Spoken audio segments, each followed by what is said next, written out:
Hello learners, welcome to my YouTube channel Vaishnavi Shiksha classes. आज का हमारा टॉपिक है आर्टिफिशियल इंटेलिजेंस, या हिंदी में हम उसको बोलते हैं कृत्रिम बुद्धिमत्ता। तो आज हम इसके बारे में बात करेंगे कि ये आर्टिफिशियल इंटेलिजेंस है क्या, इसके क्या फ़ायदे हैं और इसके क्या नुकसान हैं। अगर आप चैनल पे नए हैं तो चैनल को सब्सक्राइब करना ना भूलें और अपकमिंग वीडियोस के लिए बेल आइकन को दबाएं। तो चलिए स्टार्ट करते हैं। जो आर्टिफिशियल इंटेलिजेंस है वो रोबोट, सेल्फ ड्राइविंग कार इत्यादि के चारों ओर प्रचार के साथ यह मानना आसान हो सकता है कि जो आर्टिफिशियल इंटेलिजेंट है हमारे रोज़मर्रा के जीवन को प्रभावित नहीं करता है। वास्तव में हम में से अधिकांश लोग लगभग हर दिन किसी ना किसी तरह से आर्टिफिशियल इंटेलिजेंस का सामना करते तो हैं।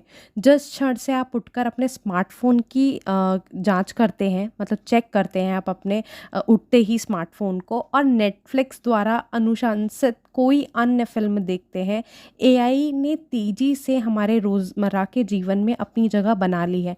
मतलब लोगों को एहसास नहीं है कि वो एआई का उपयोग कर रहे हैं, प्रयोग कर रहे हैं, देख रहे हैं, लेकिन ये सच्चाई है कि उसने अपने आप ये जगह बना ली है। अगर हम आगे बात करें, लेकिन जो एआई वास्तव में है क्या? क्या इससे वास्तव में भविष्य में मानव जाति का भला होगा? खैर, आर्टिफिशियल इंटेलिजेंस के बहुत सारे फ़ायदे और नुकसान हैं जिनके बारे में मैं आपको इसमें वीडियो में बताऊंगी। लेकिन इससे पहले कि हम एआई के फ़ायदे और नुकसान में कूदें, तो सबसे पहले आपके लिए ज़रूरी ये है कि आपका जानना कि ये आर्टिफिशियल इंटेलिजेंस क्या है। इससे पहले कि हम आर्टिफिशियल इंटेलिजेंस के फ़ायदे और नुकसान जान पाए, तो समझते हैं कि एआई है क्या। तो अगर हम बात करें, एआई एक कंप्यूटर प्रोग्राम को स्वयं सोचने और सीखने की क्षमता प्रदान करता है। यह उन कार्यों को करने के लिए मशीनों में मानव बुद्धि, इसीलिए इसे कृत्रिम वर्ड दिया गया है, का अनुकरण है जिन पर हम आमतौर पर मनुष्यों पर भरोसा करते हैं। अपनी क्षमताओं के आधार पर जो आर्टिफिशियल इंटेलिजेंट है उसके 3 प्रकार होते हैं। एक होता है कमज़ोर आर्टिफिशियल इंटेलिजेंट, एक होता है मजबूत आर्टिफिशियल इंटेलिजेंट, और तीसरा आपका होता है सुपर आर्टिफिशियल इंटेलिजेंट। तो एक एक करके तीनों को समझने का प्रयास करते हैं। कमज़ोर जो आर्टिफिशियल इंटेलिजेंस होता है वो क्या होता है? एक कार्य पर ध्यान केंद्रित करता है और अपनी सीमाओं से परे प्रदर्शन नहीं कर पाता है। जैसे हमारे दैनिक जीवन में आम बात है, जो भी हम काम करते हैं। और नेक्स्ट आपका है मजबूत एआई। मजबूत एआई क्या है? किसी भी बौद्धिक कार्य को समझ और सीख सकता है जो एक इंसान कर सकता है। शोधकर्ता मजबूत एआई तक पहुंचने का प्रयास कर रहे हैं। मतलब उनका यह है कि हम और मजबूत आर्टिफिशियल इंटेलिजेंस बना सकते हैं। अब बात करते हैं सुपर एआई की। मानव बुद्धि को पार करता है और किसी भी कार्य को मानव से बेहतर जो कर सकता है। अभी भी एक ये अवधारणा है कि मानव से बेहतर कोई चीज़, कोई काम कर सकता है, क्योंकि इन आर्टिफिशियल इंटेलिजेंस को बनाने वाला भी तो मानव ही है। तो आगे चलते हैं। कृत्रिम बुद्धिमत्ता अब क्या है और उसके फ़ायदे नुकसान को समझने के लिए आपको ये वीडियो बहुत फ़ायदा करेगी। आप बने रहिए वीडियो पे। आर्टिफिशियल इंटेलिजेंस के फ़ायदे और नुकसान की बात करें तो पहले हम फ़ायदे में देखते हैं। पहला फ़ायदा क्या है इसका?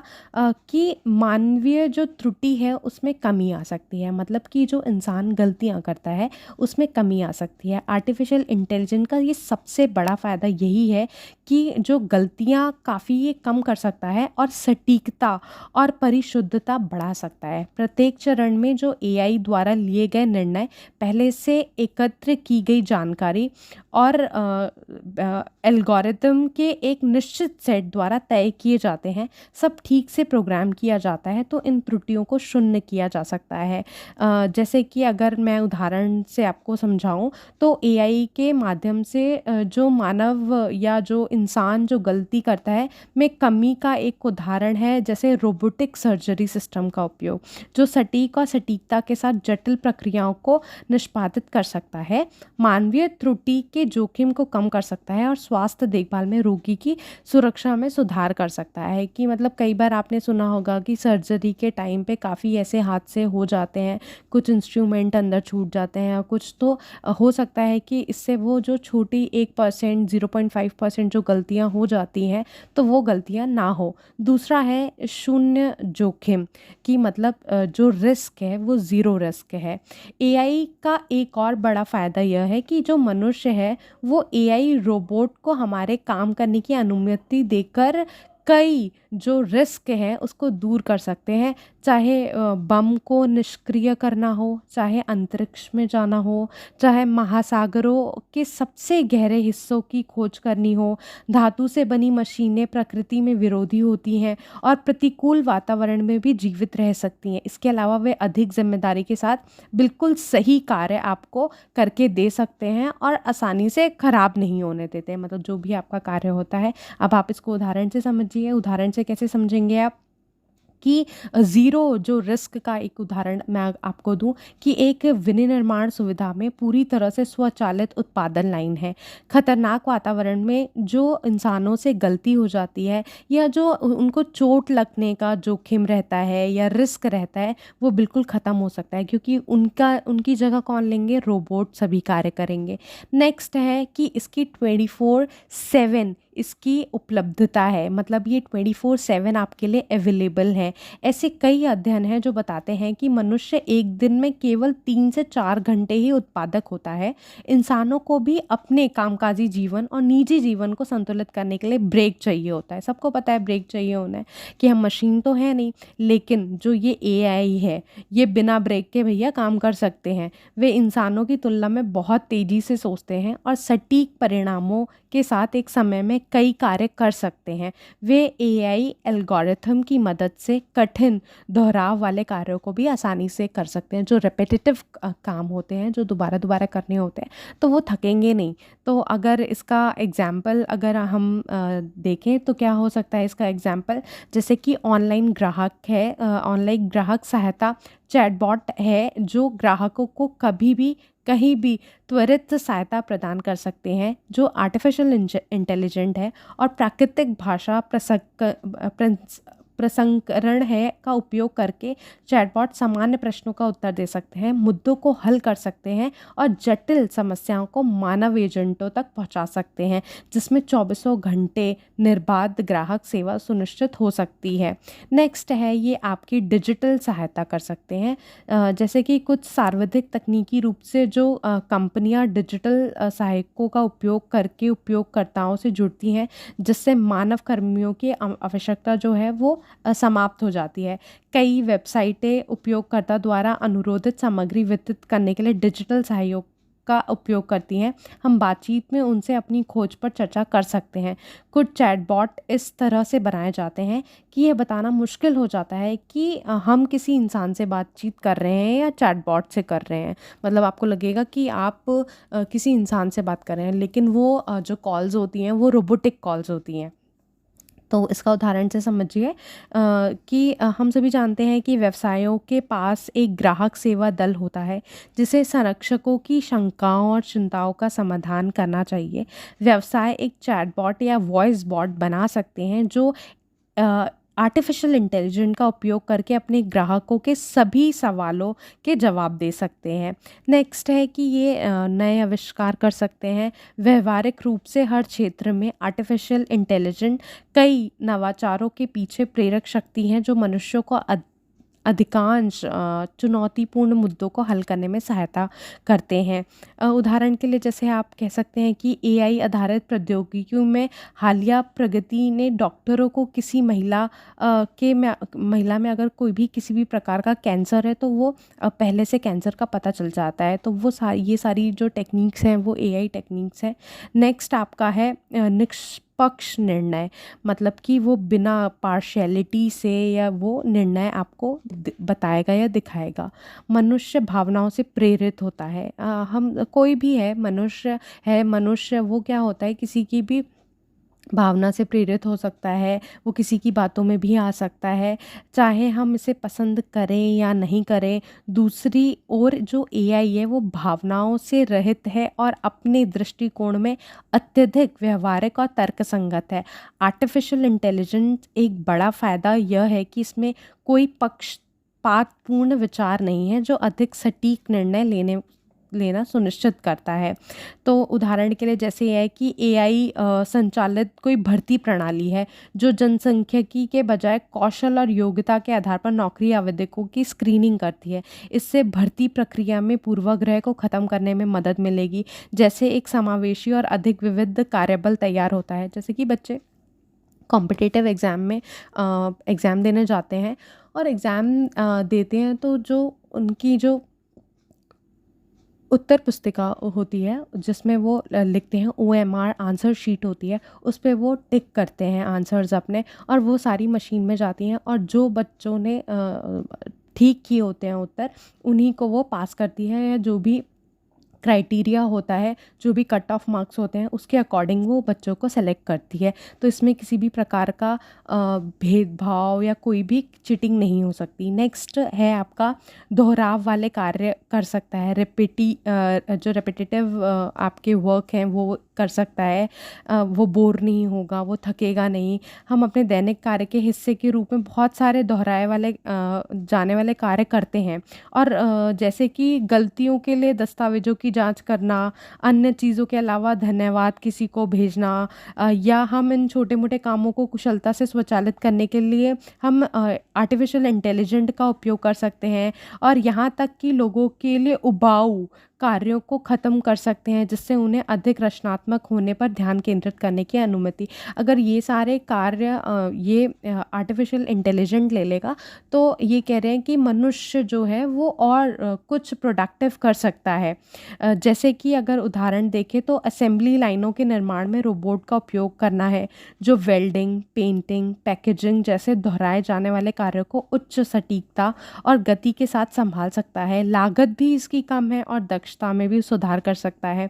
नेक्स्ट इसका जो आपका इसका है वो है दैनिक अनुप्रयोग। आज हमारी रोज़मर्रा की ज़िंदगी पूरी तरह से मोबाइल डिवाइस और इंटरनेट पर निर्भर है। सभी लोग डिपेंडेंट हैं मोबाइल पे। हम अपने जितने भी हमारे काम होते हैं वो ऐप्स का हम उपयोग करने लगते हैं। हम गूगल मैप्स देखने लगते हैं, एलेक्सा की हेल्प लेते हैं, सिरी, विंडोज़ पर काटना, ओके गूगल, सेल्फ़ी लेना, कॉल करना, ईमेल का जवाब देना, तो बहुत सारी चीज़ें इसमें शामिल हैं। विभिन्न आर्टिफ़िशियल इंटेलिजेंट आधारित तकनीकों के उपयोग से हम आज के मौसम का भी अनुमान लगा सकते हैं और आने वाले दिन। लगभग 20 साल पहले जब आप किसी यात्रा की योजना बना रहे थे, तो आपने किसी ऐसे व्यक्ति से निर्देश मांगे होंगे जो पहले से वहाँ मौजूद था। जैसे हम फ़ोन करके पूछते हैं कि हाँ, वहाँ पे ये सुविधा चल रही है या नहीं चल रही, या हम वहाँ से कैसे हम कम्यूट कर सकते हैं। जब आपको बस गूगल से पूछना है कि बैंगलोर कहाँ है, आपके और बैंगलोर के बीच का सबसे अच्छा मार्ग, बैंगलोर के स्थान गूगल मानचित्र पर प्रदर्शित अपने आप हो जाते हैं। नेक्स्ट आपका है जोखिम भरी स्थितियों में आर्टिफिशियल इंटेलिजेंट की क्या भूमिका है, या ये हमारी कैसे मदद कर सकता है। जो आर्टिफिशियल इंटेलिजेंट है, इसका एक मुख्य लाभ यह है, एक आर्टिफिशियल इंटेलिजेंट रोबोट बनाकर जो हमारी ओर से खतरनाक कार्य कर सकता है। हम मनुष्यों द्वारा सामना किए जाने वाले कई खतरनाक प्रतिबंधों से पार पा सकते हैं। इसका मतलब इससे है कि जो मानव जीवन है हम उसको बचा सकते हैं। इसका उपयोग किसी भी प्रकार की प्राकृतिक या मानव निर्मित आपदा से प्रभावी ढंग से किया जा सकता है, चाहे वो मंगल ग्रह पर जाना हो, चाहे वो बम को निष्क्रिय करना हो, तो बहुत सारे इसके ऐसे उदाहरण हैं। नेक्स्ट आपका है तेज़ी से निर्णय लेना, मतलब क्विक डिसीजन, और क्विक भी होना चाहिए और करेक्ट भी होना चाहिए। तो मानव में शायद बहुत कम ऐसा होता है कि जो लोग बहुत ही क्विक और करेक्ट डिसीजन ले पाएँ। तेज़ी से निर्णय लेना एआई का एक और लाभ है। कुछ कार्यों को स्वचालित करके और वास्तविक समय की जानकारी प्रदान करके आर्टिफिशियल इंटेलिजेंस संगठनों को तेज़ और अधिक सूचित निर्णय लेने में मदद कर सकता है। यह उच्च जोखिम वाले वातावरण में विशेष रूप से मूल्यवान है, जहाँ महंगी जो गलतियाँ हम करते हैं, वो मिस्टेक्स करते हैं, उनको रोकने में या हमारे जीवन बचाने के निर्णय में ये जल्दी और सटीक रूप से काम करता है। नेक्स्ट आपका है पैटर्न की पहचान करना।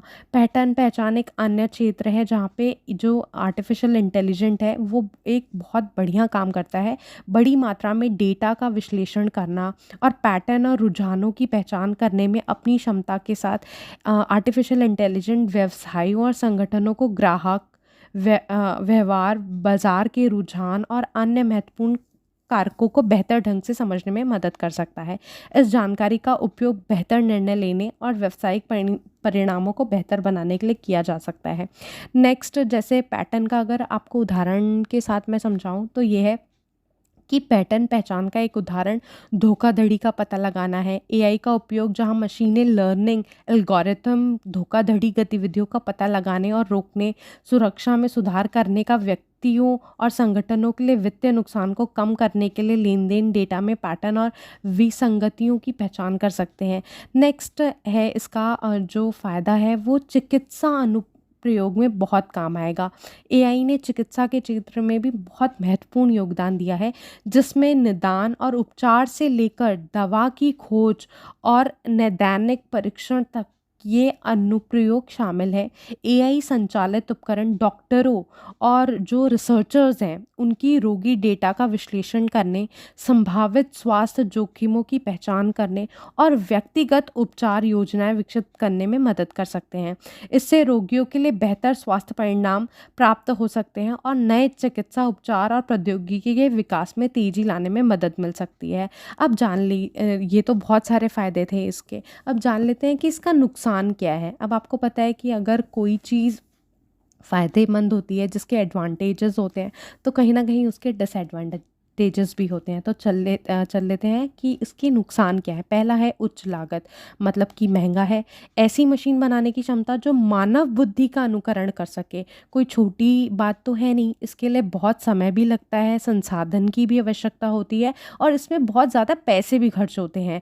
एआई को अपडेट रहने और नवीनतम आवश्यकताओं को पूरा करने के लिए न्यू हार्डवेयर और सॉफ्टवेयर पर काम करने की भी ज़रूरत है। तो ये सारी चीज़ें बहुत महंगी हो जाती हैं, बहुत कॉस्टली हो जाती हैं। तो ये मतलब इंसान की जगह तो ले लेगा, लेकिन इसको मेंटेन करना, इसमें प्रोग्रामिंग डालना, तो ये कोई आसान बात नहीं है। अब ऐसा तो नहीं है कि आपने एक बार प्रोग्रामिंग डाल दी और वही काम करेगा।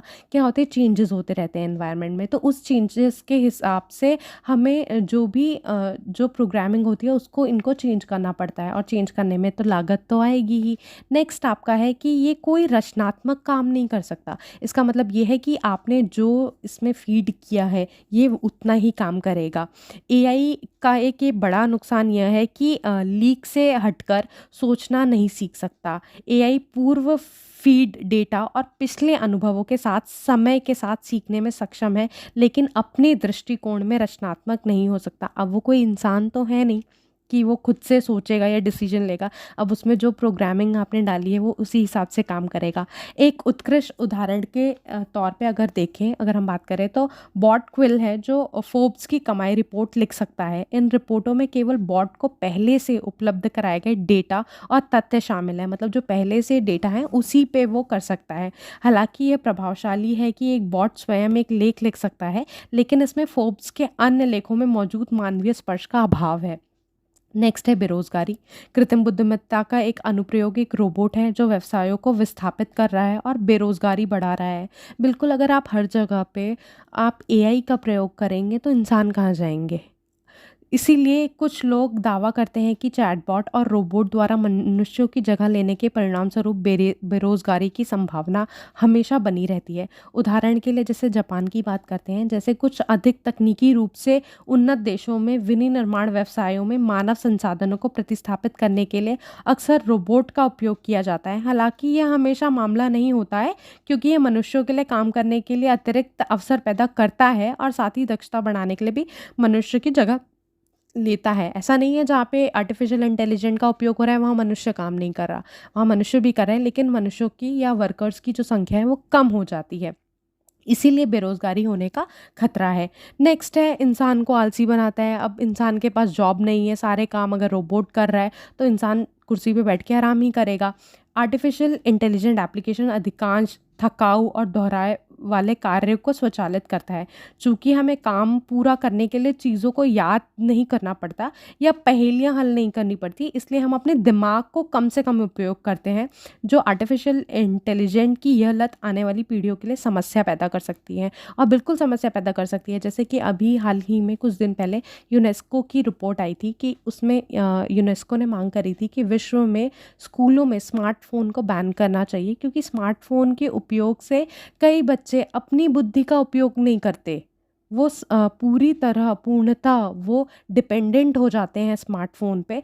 तो यही है कि वो आलसी बना रहा है लोगों को। नेक्स्ट है, इसमें कोई किसी भी प्रकार की कोई नैतिकता नहीं है। नैतिकता और नैतिकता महत्वपूर्ण मानवीय विशेषता है जिन्हें एआई में शामिल करना मुश्किल हो सकता है। अब हम कितनी फीलिंग्स इसमें डाल सकते हैं या नहीं डाल सकते, या कितना इसको हम समर्थ बना सकते हैं, वो तो सारे साइंटिस्ट ही जानते हैं। आर्टिफिशियल इंटेलिजेंट की तीव्र प्रगति ने कई चिंता पैदा कर दी है कि एक दिन एआई अनियंत्रित रूप से बढ़ेगा और अंत में मानवता को मिटा देगा, क्योंकि सारे डिसीजन वही होंगे जो उसमें पहले से प्रोग्रामिंग में फीड होंगे। इस क्षण को एआई विलक्षणता के रूप में माना जाता है। नेक्स्ट है भाव शून्य, उसमें किसी भी प्रकार का भाव नहीं होगा। बचपन से ही हमें सिखाया गया है कि ना तो कंप्यूटर और ना ही अन्य मशीनों में भावनाएं होती हैं। सही बात है, किसी में फीलिंग्स तो होती नहीं क्योंकि मशीन्स हैं। मनुष्य एक टीम के रूप में कार्य करता है और लक्ष्य को प्राप्त करने के लिए टीम प्रबंधन आवश्यक है। हालांकि इस बात से इनकार नहीं किया जा सकता कि प्रभावी ढंग से काम करने के मामले में रोबोट इंसानों से बेहतर हैं, लेकिन यह भी सच है कि मानवीय कनेक्शन जो टीमों का आधार बनते हैं उन्हें कंप्यूटर द्वारा प्रतिस्थापित नहीं किया जाता। जो एक टीम स्पिरिट आती है या टीम के प्रति भावना आती है, वो आप आर्टिफिशियल इंटेलिजेंस से नहीं ला सकते। नेक्स्ट है, इसमें कोई सुधार नहीं किया जा सकता। जो मनुष्य कृत्रिम बुद्धिमत्ता विकसित नहीं कर सकता, क्योंकि यह पहले से लोड किए गए तथ्यों और अनुभवों पर आधारित तकनीक है। आर्टिफिशियल इंटेलिजेंट एक ही कार्य को बार बार करने में कुशल है, लेकिन यदि हम कोई समायोजन या सुधार चाहते हैं तो हमें कोड को मैनुअल रूप से बदलना होगा। एआई को मानव बुद्धि की तरह एक्सेस और उपयोग नहीं किया जा सकता, लेकिन अनंत डेटा संग्रहित कर सकता है। मशीनें केवल वही कार्य पूरा कर सकती हैं जिनके लिए उन्हें विकसित या प्रोग्राम किया गया है। यदि उनसे कुछ और पूरा करने के लिए कहा जाता है तो वो अक्सर असफल हो जाते हैं या बेकार परिणाम देने लगते हैं, जिसके महत्वपूर्ण नकारात्मक प्रभाव हो सकते हैं। इस प्रकार हम किसी भी चीज़ भी पारंपरिक नहीं बना सकते। तो ये थे आपके आर्टिफिशियल इंटेलिजेंट के ऊपर कई फ़ायदे और कई नुकसान। तो हमेशा याद रखिए कि इंसान की जगह कोई मशीन नहीं ले सकती किसी भी रूप से, और ना ही वो बड़ी हो सकती है। इंसान मशीनों को बनाते हैं, ना कि मशीन इंसानों को बनाते हैं। If you like the video, please like, share and comment. Thank you.